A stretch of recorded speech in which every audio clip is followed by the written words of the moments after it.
Brad Lackey, born July 8, 1953 in Berkeley, California, is a former professional motocross racer and the first and only American to win the 500cc Grand Prix Motocross World Championship. He was known as Bad Brad to his fans. In 1970, Lackey received sponsorship from a local CZ dealer, and by 1971, he finished second in the AMA 500cc Motocross National Championship. In 1971, CZ sent Lackey to Czechoslovakia to enter a training camp. In the year 1971, Brad Lackey finished 15th in the Trans AMA final standings on a CZ. He also got his first taste of the World Championship Motocross Grand Prix circuit when he raced in a few 250 Grand Prix races while attending the training camp. The Kawasaki factory offered him a sponsored ride in 1972, and he won the AMA 500cc Motocross National Championship in dominating fashion and was the highest placed American rider in the 1972 Trans AMA Motocross Series.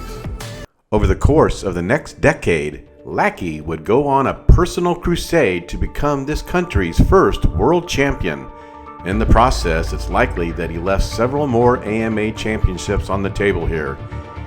He chose instead to race abroad against such legendary motocrossers as Roger DeCoster, Heikki Mikkola, Adolf Weil, Garrett Wolsink, Graham Noyce, Andre Malherbe, and more. But Lackey kept coming up short in his quest. He bounced around from team to team, to Honda, back to Kawasaki, then finally Suzuki, before he finally found the right combination.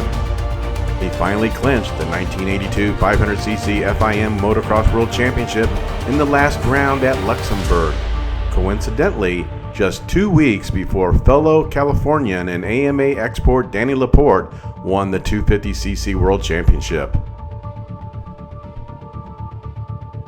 In the year 2014, I went to Diamond Don's famous track in Texas to be a spectator and photographer at the AHRMA Vintage Race. I was riding around in a rented golf cart and Brad was walking along and waved me down. He jumped in next to me and I was thrilled that my motocross hero was riding in the cart with me. We rode around until we came upon his good friend Rolf Greenhill. And we came upon a twin pipe CZ, and I was able to film this fantastic archive of Brad talking to Rolf about this legendary motorcycle. I have a 360 or 250 twin pipe CZ like this. It's from the 60s. So the pipes are gone, and you can't really do anything. So there's only one guy that makes aftermarket pipes, and this is out of England, and they're really nice, but they're new, you know. And so you cannot fix the old pipes. They're just so destroyed. It's really hard to get them. And it's got plastic fenders instead of steel fenders, which is not stock.